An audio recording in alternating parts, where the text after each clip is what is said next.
Hello, my name is Nell Regan and I'm delighted to be in your classroom today as part of Waterford Writers Weekend. And with the help of your teacher, we're going to be writing some tiny nature poems.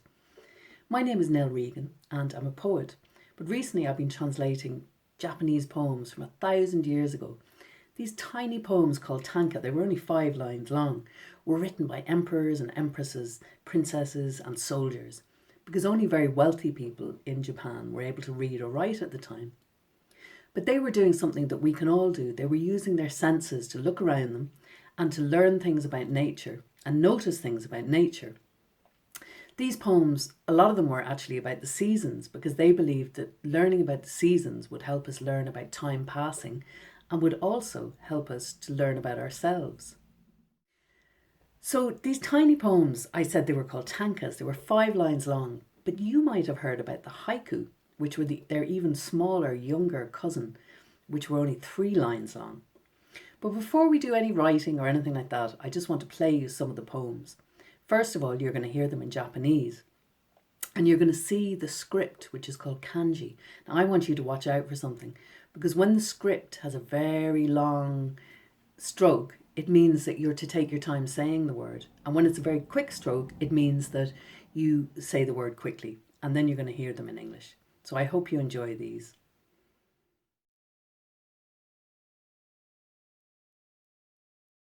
秋風にたなびく雲の絶え間より漏れ譲る月の影のさやけさ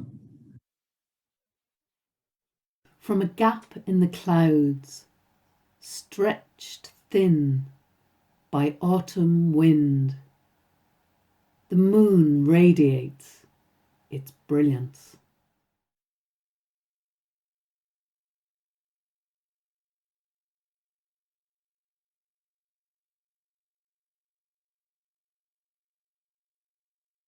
花の色は移りにけりな、いたずらに我が身よに降る、眺めせしまに。What use your bright petals now? They fade in this relentless rain, just as I have, gazing out at this life.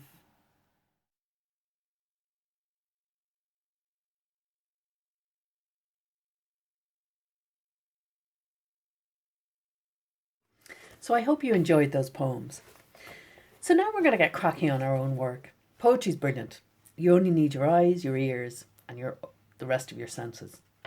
But what you do need is a notebook. So you could either use your copybook or a piece of paper. But I'm also going to show you how to make a little notebook just by folding a sheet of paper. So it's also a Japanese art called origami. So the first thing I want you to do is I want you to fold your paper really carefully like this, okay, in half. Then fold it once more in half, really carefully, and again, making sure to go right to the edges. And then just fold it one more time. So your teacher's going to help you do this in a bit, but just watch carefully while I show you what I do next. So I open it once and I open it twice. Now, I want you to hold your piece of paper on the fold so you can open it like that, okay? And you're just going to cut from where my finger is right to the center, no more and no less. Okay, so I'm going to do that quickly and show you. So look, I'm just cutting from the fold to the center of the page. Okay, so I'll open it out so you can see what that looks like. So look, that's what you end up with. Now you open up your sheet of paper again, and now you fold it across. Okay, so I'm folding it long ways like this, and this is where the magic starts. You sit in the piece of paper like this. Okay, so you sit the piece of paper in, and look, it's like magic. You have a little notebook. It takes a while to get the knack of it, but once you get it, it's really easy to make. So there's your notebook.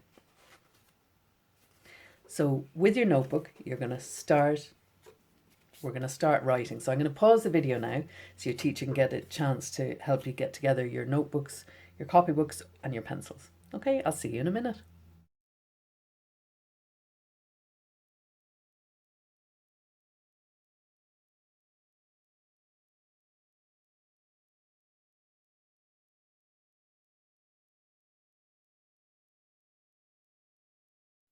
So, welcome back. And now that you have your notebook, pencil, or your piece of paper, we're going to get cracking. But the first thing we're going to do is warm up. Did you know that writers have to warm up just like athletes do, or you do if you're going to play GAA? You might not feel like it at the beginning, but once you get those muscles going, you don't even think about it. And writing is actually like that. So the very first thing you're going to do, either inside or outside, depending on where your teacher has brought you, is you're going to listen. Okay, so your teacher is going to time you for about 30 seconds, listening really carefully to all the noises that are around you. So if you're inside, you might hear noises from the school. There might be doors closing, there might be chairs scratching, there might be your friends might be whispering. If you're outside, you might get to hear birds, you might get to hear cars going by, you might get to hear the wind rustling.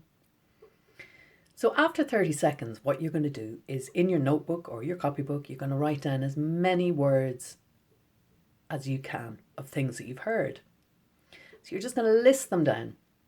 And then what you're going to do is you're going to try and find the exact word for the sound that they made. So if you've written down bird, what I want you to think about is the exact sound of that bird. And maybe you can listen again. Was it a squawk? Was it a caw? Was it a twitter? It'll depend on which bird it was. So maybe you're going to put down which bird it was as well. So crows tend to caw quite loudly, don't they? If a lorry passed by, did it make a smooth sound or was it more of a rumble? So I want you to find the exact noise for every sound that you've heard, or the exact word for every noise that you've heard. Sometimes it takes me ages to get it. I have to really listen and think about the sound.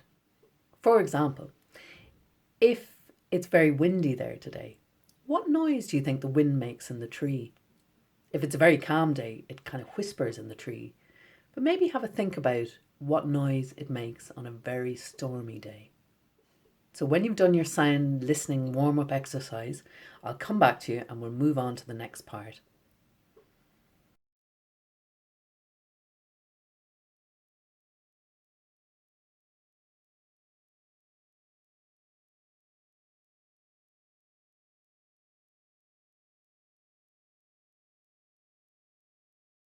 So I hope you enjoyed that. I'm just going to show you my notebook. I came up with a car that went whoosh, bird, and I had cawing crows. I had a door that slammed and then it clicked. The train went by my window and it kind of trundled and then it rattled. I heard a dog as well. It yelped and barked.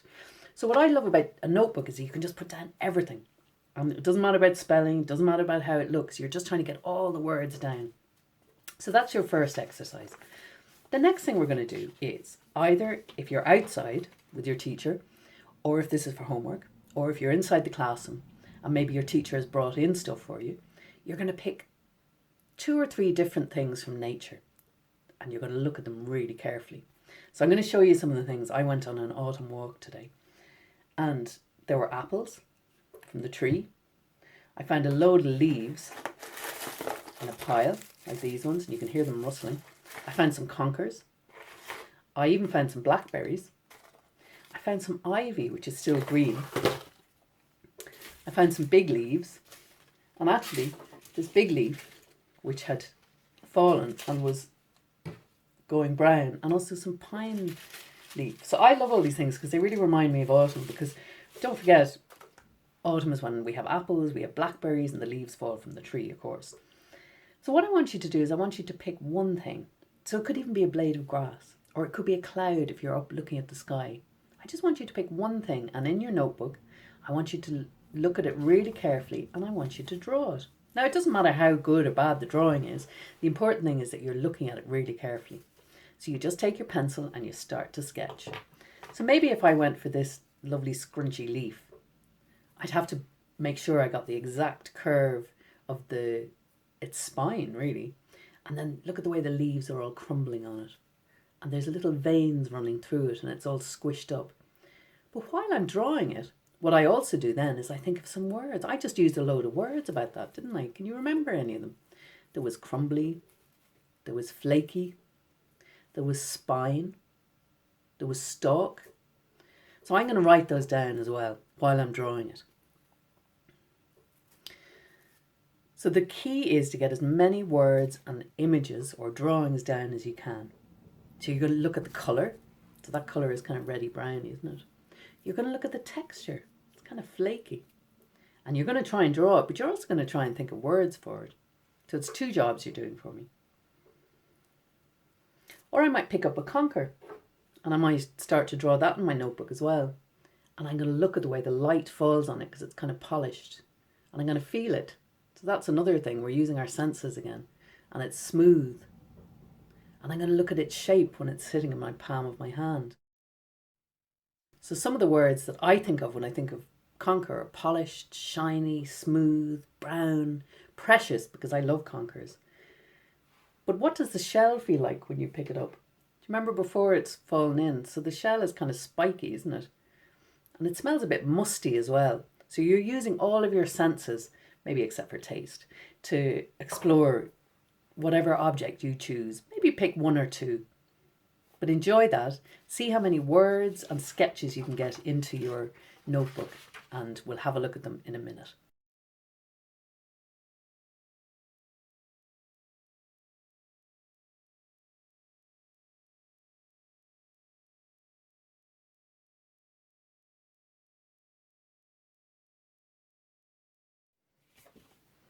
So now you've done your drawing and you've written down as many words as you can to describe your object.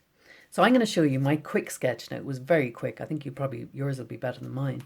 So look, I have my leaf and I wrote down all these words like brown, musty, reddy, browny, veins, crumbly, flaky, spine, mouldy, forgotten. And now I'm ready to put together the first 3 lines of my poem. And I'm talking to the leaf or the conker, or whatever object you chose. And I'm going to write down, I'm going to put together some of these words and I'm going to write a quick 3-line poem. You are crumbly, scrunchy, reddy browny, mouldy, flaky, fallen down. So do you see what I did? I just put together some of the words that I had gathered and I told the leaf what it looked like. So I used all my senses. So maybe I had crumbly, which is sense. It's touch, but it's also sound. I had scrunchy, which is definitely sound. Reddy browny, which is sight. Mouldy, which is smell. And flaky, fallen down. So I want you to give that a try now. So your first thing to do is to take all those lovely words that you've put together and I want you just to say to your object, you are, and list the things that they are, just in 3 easy lines. Okay, so enjoy that.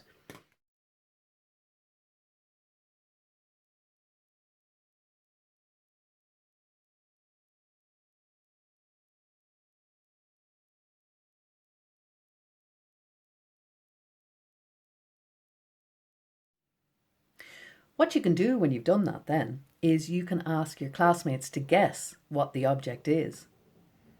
So that's your next job, is to read yours out and see if they can guess from your description what you're talking about. So that's only part 1. Part 2 is you're going to pick up your sketch again, pick up your object, so in my case it's the leaf, and you're going to look at it really carefully again. And you're going to decide, you have 1 question that you can ask it. So what would that question be? So I have loads of questions I'd like to ask a leaf. One of the questions I'd like to ask them is, what do you feel like when your colour changes? That's 1 question. Do you feel sad in autumn? But the question I've decided, I'm only going to have 1 question, and the question I'm going to ask this leaf is, how did you feel when you fell from the tree? That's the question I'm going to ask my leaf.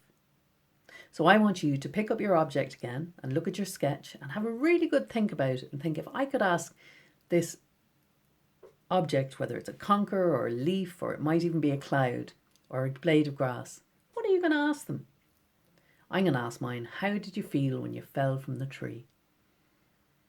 So take your time and do that now, okay? And then I'll show you how to put together the poem.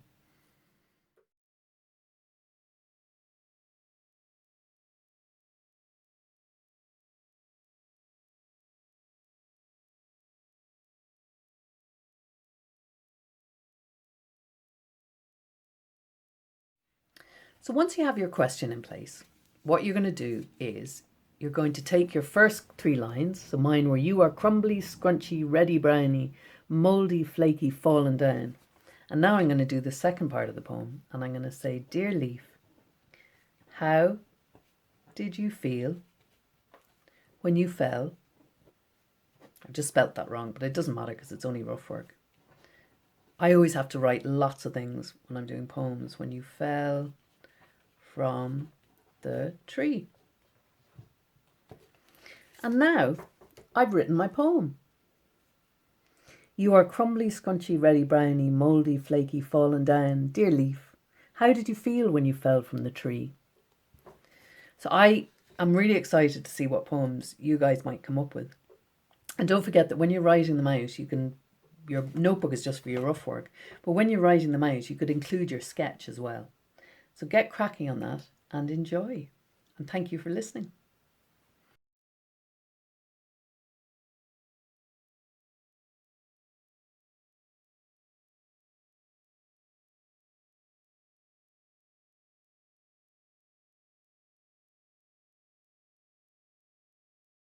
So welcome back for a little add-on lesson. Now, if you're watching this, you're probably in 5th or 6th class, or maybe you're in a particularly brilliant 3rd or 4th class. Do you remember when I spoke to you about tankas and haiku? Well, tankas and haiku, they do have 3 lines for the haiku, 5 lines for the tanka, but they have a very specific number of syllables. Now, you may know this already, but I'm going to show them to you again just in case. So the haiku has 5 syllables. Next line has 7 syllables. The next line has another 5 syllables. And remember what his syllables are. Autumn is 2 syllables. You is 1 syllable. Okay, very straightforward. Tree is 1 syllable. Leaf is 1 syllable. And tanka is 2 syllables. But a tanka has 5 syllables. In the next line it has 7 syllables, 5 syllables, and then 7 and 7 again. So I've done a little chart just to give you an idea. So there you can see your haiku and then your tanka. So what you can do is you can take the work that you've done already and basically look at it as a rough draft of a poem, a haiku or a tanka. Probably a tanka, we'll stick with tankas today. So what I did was I took my draft, which is what we did earlier, and I counted up the syllables just to see what I had in it. And it turned out that I had different numbers of syllables in each line. So do you remember the poem I did there? You are crumbly, scrunchy, reddy, browny, mouldy, flaky, fallen down. Dear Leaf, how did you feel when you fell from the tree? So what I did was I counted the syllables and I had 4, 6, 7, 6, 6. So it wasn't exactly a tanka. So what I decided to do then was I would try and make sure that I got exactly the right number of syllables in each line. But I had to change some of the words and I even had to make one of the lines longer. So I worked away on this for some of the afternoon and I wrote it out and I changed it and I wrote it out again. And this is one of the lovely things about poetry is you get, you do lots of different drafts and you try out lots of different things before you get exactly what you want, something that you're happy with. So I finally got a poem with the right number of syllables and I have it here. So what I'm going to do is I'm going to read it out for you and see if you can count the syllables for me. You are crumbled, scrunchy, reddish, brown, mouldy, flaky, fallen down. Dear Leaf, how did you feel as you drifted from tree to earth? Now you might have spotted there's one line, and that's actually the first line, where you could argue, is it 4 syllables or 5 syllables? But that's what's great about poetry, is you can bend the rules slightly if they don't exactly work in a poem. So I want you to give that a really good go. Thanks so much for watching today, and I hope you enjoyed making your own poems. Have a good day, guys. Bye.